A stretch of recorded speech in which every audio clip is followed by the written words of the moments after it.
Hello friends, welcome back to my new blog. कैसे हैं आप सभी? आई होप कि आप सभी लोग बहुत ही बढ़िया होंगे और अपनी तैयारी खूब जोरों शोरों से कर रहे होंगे। सुबह के 4 बज रहे हैं और मेरे दिन की शुरुआत हो चुकी है।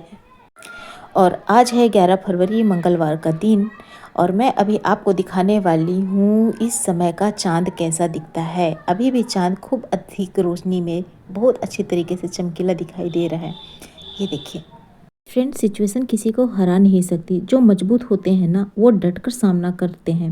और कई लोग ऐसे होते हैं जिनके पास सिचुएशन, सुख, माहौल बहुत अच्छा होता है, लेकिन फिर भी वो नहीं पढ़ पाते।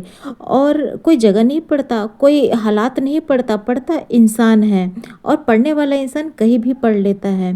तो जनरली जो इस कैटेगरी के बच्चे होते हैं, उनकी सबसे बड़ी समस्या यह होती है कि उनका जो घर का माहौल होता है ना, वो पढ़ने लायक नहीं होता है। फ्रेंड्स, जैसे कि हम लोग मिडिल क्लास फैमिली से बिलोंग करते हैं और इसके लिए पढ़ने के लिए हमको माहौल चाहिए होता है। और ऐसा तो नहीं है कि हमको स्पेशली पढ़ने के लिए एक सेपरेटली कमरा दे दिया जाए। ऐसा तो पॉसिबल नहीं हो पाता है। अगर जिनके वो मिल जाता है रूम, तब तो बहुत ही बढ़िया है। और नहीं मिल पाता है तो वह बहुत ही समस्या या दिक्कत का सामना करना पड़ता है उस सिचुएशन में। तो ऐसे सिचुएशन में शोर शराबा, घर का माहौल, यही चीज़ें आती हैं हमारे लिए। तो इसमें होता है कि एक तो घर के लोग शोर करते हैं और एक होता है कि बाहर वाले लोग शोर करते हैं। तो शोर का मतलब यही है कि अंदर और बाहर के लोग। तो क्या ऐसे सिचुएशन में हम अपने आप को कैसे मैनेज कर सकते हैं? तो ऐसे सिचुएशन में यही है कि ऐसे टाइम को प्रेफरेंस देना चाहिए या चुनना चाहिए जिसमें मतलब कि हम अपना एक्सक्यूज़ ना देकर उस टाइम को यूज़फुल बनाएं, जिसमें कि शोर ना हो। हम रात का समय चूज़ कर सकते हैं और दिन के समय जो बहुत ज़्यादा शोर होता है, उस चीज़ को पढ़ाई के लिए ना चुनकर। फ्रेंड्स, दूसरी समस्या है कि फाइनेंशियल प्रॉब्लम, क्योंकि कम पैसे होने की वजह से ज़रूरतें पूरी नहीं हो पाती हैं और ज़रूरतें पूरी नहीं हो पाती तो झगड़े होते हैं और झगड़े होते हैं तो घर का माहौल ख़राब होता है। तो फिर ऐसे ख़राब माहौल में कैसे पढ़ाई किया जा सकता है? चलिए, पहले वाले सिचुएशन में तो आप थोड़ा बहुत पढ़ सकते हैं, लेकिन ऐसे सिचुएशन में हम क्या कर सकते हैं? तो ऐसे सिचुएशन के लिए हमें इसी चीज़ को अपना मोटिवेशन बना कर चलना चाहिए, क्योंकि यही खराब जो माहौल है वह पढ़ने के लिए मजबूत कर सकता है। यह झगड़े हमें बार बार याद दिला सकते हैं कि हम कैसे किस सिचुएशन में हैं, कैसे हम लाचार हैं। तो यही चीज़ें हैं कि वह और पढ़ने के लिए हमें प्रेरित कर सकता है। अगर आप इस चीज़ को मोटिवेशन के रूप में लेते हैं, आपको स्ट्रॉन्ग बनना है, जिन्हें कभी भी सिचुएशन हरा नहीं सकता है। जो मजबूत होते हैं वो डट कर सामना करते हैं। अगर हम किसी काम के लिए डटे हुए हैं और उस काम को बेहतर बना रहे हैं, तो हमारा जो कल है ना, वो बहुत बेहतर होगा। आज से हमारा कल के लिए बेहतर बन रहा है, उसका डट कर ही सामना करना है। और हमेशा एंड को ध्यान में रखना है कि हमें कहाँ जाना है, हमारा ज़िंदगी का पर्पज़ क्या है। तो क्या हमें इसी तरीके से दलदल में रहना चाहते हैं? बिल्कुल भी नहीं। तो आज मेहनत करके इस सिचुएशन से फाइट करके इससे अच्छा जीवन में कर सकते हैं। तो देखिए, हर परिवार में कोई ना कोई ऐसा ज़रूर होता है जिसे बहुत मेहनत करना पड़ता है, उसे तपना पड़ता है, हर एक सिचुएशन से फाइट करना पड़ता है और अपने आप को एक बिल्डअप बनाना पड़ता है, एक अपने आप को प्रेजेंट करना होता है। और वह अपने परिवार की दिशा बदल सकता है, बदल देता ही है जो मेहनत करता है। तो जो भी सिचुएशंस है, हावी मत होने दीजिए और डट कर सामना करिए। हम सब एक अच्छा ज़िंदगी डिजर्व करते हैं। तो केवल जो लाइफ है वह एक सीखने की चीज़ है और हमें हताश नहीं होना है, डट कर सामना करना है और आगे बढ़ना है।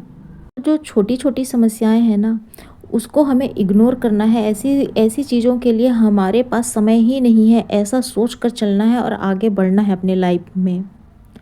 तो फ्रेंड्स, सुबह के अब मेरे 6:30 हो गए हैं। अब पढ़ाई का वक्त मेरा हो चुका है, जो मॉर्निंग में 2 ढाई घंटे मैं पढ़ती हूँ। सुबह देखिए कितना प्यारा लग रहा है। और अभी अर्ली मॉर्निंग में बेटे का स्कूल है, 7:30-8 बजे जाता है वो, तो बस उसके लिए पानी गर्म इधर हो रहा है और मैं गैस में अपना खाना प्रिपरेशन कर रही हूँ। आज बन रही है मेरे घर में शिमला मिर्च। वैसे तो ये किसी को पसंद है नहीं, लेकिन फिर भी अब सब्जी आई है, बनाना पड़ेगा ही। तो ठंड तो हमारे यहाँ बिल्कुल भी कम नहीं है, ठंड अच्छी खासी हो रही है। 2-2 3-3 कपड़े पहनकर भालू जैसे बनकर रहना पड़ता है। क्या किया जाए, ठंड भी है, ठंड से प्रिकॉशन भी बरतना है। अच्छे से रहेंगे अगर, तभी तो हम अच्छे से पढ़ पाएंगे, क्योंकि स्वस्थ शरीर से ही स्वस्थ पढ़ाई होगी। फ्रेंड्स, पढ़ाई और अननेसेसरी चीज़ों को हम कैसे मैनेज कर सकते हैं। तो देखिए, पढ़ाई वक्त मांगता है, अननेसेसरी चीज़ों को हमें अवॉइड करना है। जो हमारे पास टाइम है, थोड़ा थोड़ा टाइम है, उसी को तो बचा के हमको आगे बढ़ना है। अभी चूल्हे में पानी गर्म हुआ था बेटे के लिए, अब धीरे धीरे सनलाइट अच्छे से निकलने लग गया है और हमारा फिर से 5 किलो का गाजर बन रहा है, क्योंकि घर में सभी लोगों को बहुत ही यह प्रिय है और हर कोई बड़े चाव से खाता है। और ये ज़्यादा 2-3 दिन तक नहीं जाता है, केवल मुश्किल से ही 2 दिन जाएगा तो जाएगा, अदरवाइज ये पूरा ख़त्म ही होने वाला है।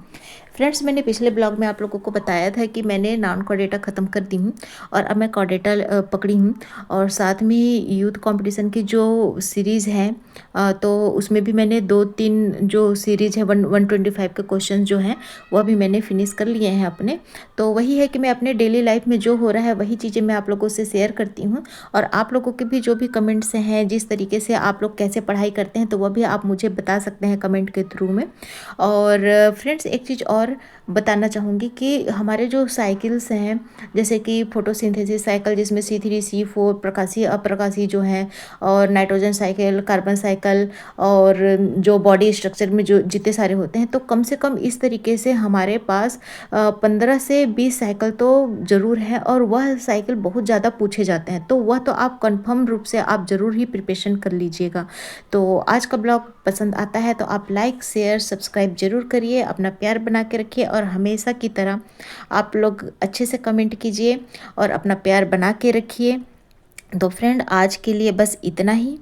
मिलते हैं नेक्स्ट ब्लॉग में। आई होप कि आपको यह ब्लॉग पसंद आया होगा। मैं अपनी डेली लाइफ जैसा भी घटित हो रहा है, क्योंकि मेरे पास और कुछ ज़्यादा तो है नहीं कि कुछ ट्रैवलिंग वगैरह की इधर उधर जाना फिर मैं उसको शूट करके लाऊं दिखाऊं।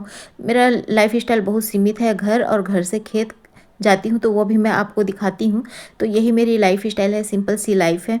जो भी होती है मेरी दिनचर्या आप लोगों के साथ शेयर करती हूँ, अपना जो भी रूटीन है वही चीज़ें। तो अपना प्यार बना के रखिए। तो मिलते हैं नेक्स्ट ब्लॉग में। और अपनी पढ़ाई खूब अच्छे से करिए और ये मत सोचिए कि जो बायोलॉजी है, जो इसमें जो अभी वैकेंसी आई है उसमें कम सीट है, ये तो आपको बिल्कुल ही नहीं सोचना है, क्योंकि इसके बाद में LT ग्रेड का भी आ रहा है। और LT ग्रेड है तो आप अगर आप इस चीज़ के नोट्स बनाएंगे तो यही चीज़ें उसमें भी काम आएंगी। तो आप नोट्स बनाते हुए साथ में लेके अपने आप को कंटिन्यू रखिए और पढ़ाई करते रहिए। Thanks for watching, bye bye, take care.